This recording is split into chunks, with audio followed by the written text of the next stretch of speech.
C'est bien, c'est le matin, je reviens dans ma petite véranda de paroles, coin silencieux, la montagne, quand même à l'abri du vent. Et, je suis en train de terminer le mémorial de Sainte-Hélène. J'en ai un tout petit peu parlé plusieurs fois et j'avais toujours laissé de côté ce grand texte. D'abord parce que Chateaubriand, pour moi, c'est une lecture continue, récurrente, et Napoléon est une espèce de personnage fantôme déterminant des mémoires d'outre-tombe. Par contre, quand tu lis le mémorial, bon, c'est à peine s'il apparaît, mais Madame de Staël, par contre, elle va apparaître pas mal. Donc ça aussi, c'est des petites choses, mais qui comptent dans l'approche. Et pour moi, c'est de dire, bon, je vais lire un gros pensum sur l'histoire de Napoléon. Non, pas du tout. C'est Lascaz qui, à mesure qu'il perd la vue, a décidé, en plus lui est migrant, donc pas du tout dans l'univers napoléonien, sauf très tardivement, qui se trouve embarqué dans l'aventure Sainte-Hélène, qui devient peu à peu, en gros, le confident de Napoléon, justement, parce que lui avait vécu les choses depuis l'autre bord de l'histoire. Et Lascaz tient un journal, c'est-à-dire que quand il écrit, c'est le plus religieusement possible, religieusement c'est peut-être pas le mot, le plus scrupuleusement possible, faire l'état. Et moi j'ai aussi ce truc comme ça qui m'a troublé, où je ne m'attendais pas. C'est-à-dire, moi, je n'ai pas de perception des visages. Quand je ne peux pas reconnaître les gens là, à écart, souvent ça me met dans des situations de quiproquo, donc il y a toujours une angoisse latente avec cette prognopasie, je crois que ça s'appelle, mais c'est pas la question. Mais par contre, la mémoire livresque et la mémoire aussi des conversations. C'est-à-dire, je me suis aperçu par exemple au décès de Jérôme Lindon, toutes les conversations faites avec certaine intensité, tu peux les restituer par cœur même à des années. Ça, ce décalage pour moi de mémoire d'une conversation ou de l'univers visuel, c'est extrêmement prégnant dans mon rapport au monde. Et Lascaz, c'est ça, c'est-à-dire tu as discuté 2 heures avec Napoléon, de fois c'est comique, lui, à mesure que sa santé se détériore, il est dans un bain chaud, il va y rester 2 heures, il fait venir Lascaz, soit sur une chaise à côté, là, comme moi, là je suis là avec ma caméra, et puis une fois que ce sera fini, lui il rentre dans sa chambre, et il retranscrit ou dicte à son fils tout ce qu'a dit Napoléon, le plus exactement possible. Paradoxalement, si vous regardez les livres des rencontres avec Samuel Beckett de Charles Julier, il y a ce même rapport là, de dire tout ce que dit Beckett, même une banalité, c'est transcrit scrupuleusement. Et par contre, c'est un petit détail de manche, un petit détail de tissu, une manière de détourner la tête, de se tenir à la perpendiculaire comme ça pour répondre à Charles Julier. Et là, c'est ce qui m'a un petit peu troublé. Et évidemment, la situation corporelle, quotidienne, est-ce que je sors pas, et puis ce rocher escarpé dans des conditions quand même extrêmement difficiles. On est dans des espèces de cabanes en bois avec la pluie qui passe au travers. Et en arrivant tout à la fin, il y a des annexes où Lascaz, une fois qu'il est éjecté là, de l'environnement immédiat de Napoléon, c'est partie de cette espèce là, de répression sur lui qui continue, le faire mourir au plus vite en gros. Et en même temps, c'est compliqué parce que le médecin de Lille, c'est un O'Meara, je crois qu'il s'appelle, et c'est un gars qui de haute lutte restera le médecin de Napoléon en dehors du contrôle du gouverneur, qui cherche à imposer son propre médecin, qui finira par y arriver. Mais c'est ce O'Meara croyant bien faire qui soigne Napoléon au mercure, comme encore presque 100 ans plus tard, en 1915-1920, 100 ans plus tard, on soignera encore Antonin Artaud au mercure. Alors, toutes ces choses-là, mais à la fin, Lascaz, donc expulsé, finit par obtenir du gouvernement anglais que ces papiers qui ont été confisqués, et donc à ce moment-là, postérieurement, à peine là, Napoléon mort, ça n'a plus d'importance. Et lui-même se fait jeter de partout, mais publie donc ce mémorial. un an de vie quotidienne avec Napoléon. Et puis, moi, ce qui m'a intéressé aussi, c'est toujours ce passage à l'imaginaire, dans le ressouvenir, dans la reconstruction. Qu'est-ce qui se serait passé si, pourquoi c'est passé ça? Il y a toujours en même temps ce point de vue. Et à la fin, il y a État joint à mon testament. C'est-à-dire que les quelques objets qu'il a pu emmener sur l'île et qu'on découvre à ce moment-là, c'est-à-dire, c'est pas dans l'esprit littéraire. C'est-à-dire, prenez tout Chateaubriand. Si, il y a les trucs à Combourg, là, les marches dans le couloir, etc. Mais c'est pas quelqu'un qui va parler des objets. Ça n'existe pas. On n'a pas ce que nous, on a pu se hisser ou apprendre. On prenait le rôle de Francis Ponge pour faire entrer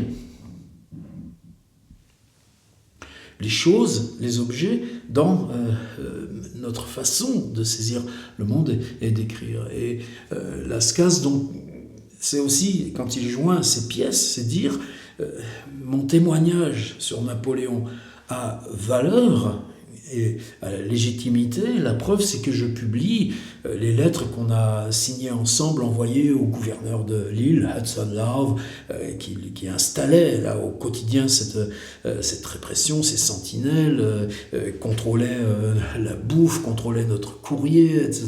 Et la preuve, c'est que je détiens aussi des documents émanant directement de Napoléon. Alors, État joint à mon testament. Il commence: les vases sacrés qui ont servi à ma chapelle, je charge l'abbé Vignali de les garder, et là il y a une phrase qui va revenir récurrente, et de les remettre à mon fils quand il aura 16 ans. Les Guelons, enterrés avec lui, maintenant aux Invalides. 2, mes armes, savoir mon épée, celle que je portais à Austerlitz.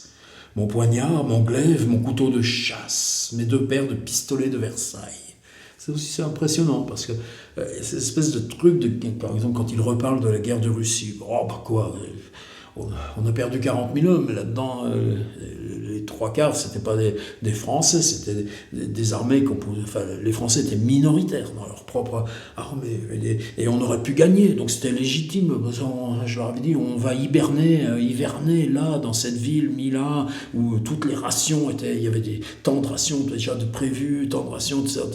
Et puis, bon, il y a eu un détachement de Cosaques. Moi, j'étais reparti à Paris parce qu'il fallait, mais ils ont eu peur, et puis donc, ça s'est passé comme ça, c'est hasard. Et lui, ce qui l'intéresse, par contre, c'est de dire qu'est-ce qui fait que dans toute cette période de ma vie, j'ai eu cette chance, c'est-à-dire que les coups de risque réussissaient, et puis qu'à un certain moment, justement après la campagne de Russie, les mêmes coups de risque rataient. Et là, pour Napoléon Bonaparte, il y a une espèce d'interrogation là, à l'intérieur de lui, sur ce côté irrationnel, presque pas mystique, mais c'est quoi ça? À quoi on a affaire? Dans ce qui fait qu'un risque fonctionne ou qu'un risque ne fonctionne pas. Et là, cet homme qui marche, qui travaille techniquement avec des armées, de quoi il parle? De son poignard, son petit couteau, l'épée qu'il avait à son côté à Austerlitz, dont je ne pense pas qu'il se soit servi.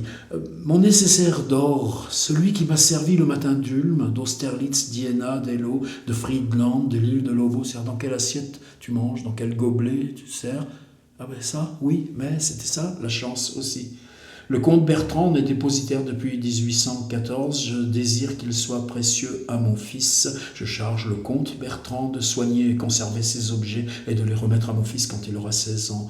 3 petites caisses d'acajou contenant la première 33 tabatières ou bonbonnières, la deuxième 12 boîtes aux armes impériales.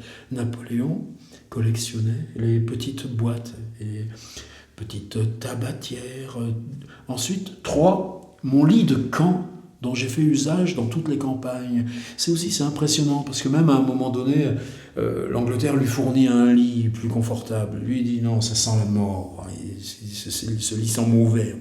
Des trucs qui avaient été trimballés des mois en bateau, etc. Puis il y avait des colonnes, des rideaux anti-moustiques et tout ça. C'est pas, il se sentait là, comme dans un cercueil. Il dit non, hop là, dans la cour. Et remettez-moi mon lit de camp. C'est-à-dire ce tout petit lit là. C'est quelque chose moi, qui me touche aussi quand on. Enfin, qui me touche, c'est pas ça, mais quand on noue là dans l'écriture sur ces questions de l'économie des moyens, du peu de moyens que veut l'écriture, et qui est pareil quand on vient avec la vidéo, c'est juste là, une petite caméra amateur, un petit micro branché dessus, et puis, par contre, l'outil de publication, lui, est majeur. Mais cet symbole d'économie de moyens, ben lui, ce lit qu'il a trimballé là tout le temps dans toutes ses bagarres, il a aussi réussi à le faire venir à Sainte-Hélène. Il était dans son bagage de Sainte-Hélène. À Sainte-Hélène, ce petit lit, une place, là, il paillasse sur un cadre, c'est son lit de campagne. Ça fait partie des objets. Je commande pas spécialement nécessaire de toilette. Un de chacun de mes uniformes. C'est-à-dire que ces uniformes, il les garde. Une douzaine de chemises, un objet complet dans lequel l'uniforme de général, l'uniforme d'emprunt, l'uniforme de machin comme ça. Il ne met pas le détail, mais un de chacun de mes uniformes. Mon lavabo, 5, 6, une petite pendule qui est dans ma chambre à coucher, 7, mes 2 montres. Et là, ces objets, c'est les objets de l'intime. Oui, mais c'est ce truc. Et il continue. 4, 5... 6, ce sera les livres. Et c'est impressionnant, là, dans ces 2 ans là, de Lascaz et Napoléon ensemble à Sainte-Hélène, les lectures qui se font. Voltaire qui n'aime pas, Corneille qui relise et que moi j'ai envie de relire maintenant, et ainsi de suite. Et Schill, j'ai amené Schill pour les 3 semaines. Mais ce que je voulais surtout, c'était la lunette de guerre. Il faut que je la retrouve maintenant, entre les montres, mon argenterie, mes 3 selles, mes fusils de chasse. Je charge mon chasseur Noveras de garder ces objets, de les remettre à mon fils quand il aura 16 ans. Et je repasse par la fonction recherche en direct de mon iPad. Elle est là, dès le 3. Juste après mon lit de camp. C'est pour ça que je ne la voyais plus, là, en parlant en même temps. Mon lit de camp, dont j'ai fait usage dans toutes mes campagnes. 3, 2, 3, 3. Ma lunette de guerre. Et je veux juste m'arrêter sur cet objet. C'est cet homme qui a trimballé, là, dans cet ordre entier du monde, dont il prétend là à Sainte-Hélène sans arrêt qu'il était contraint et forcé, parce que sinon ça s'effondre, mais que son truc à lui, c'était la réorganisation civile. Une des plus belles pages, c'est la liste des ponts et des canaux qu'il a fait construire en 15 ans.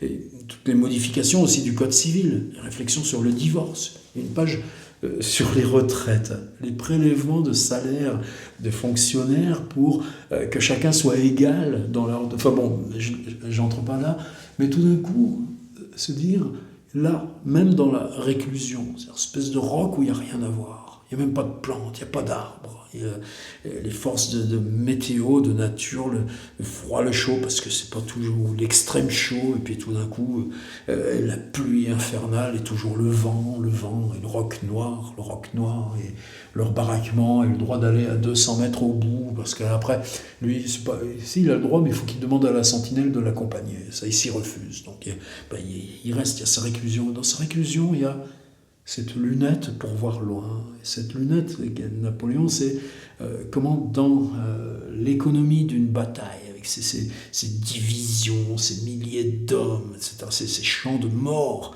savoir comment tu vas manœuvrer très vite, plus vite, attaquer avant, après. Et la question du temps est déterminante.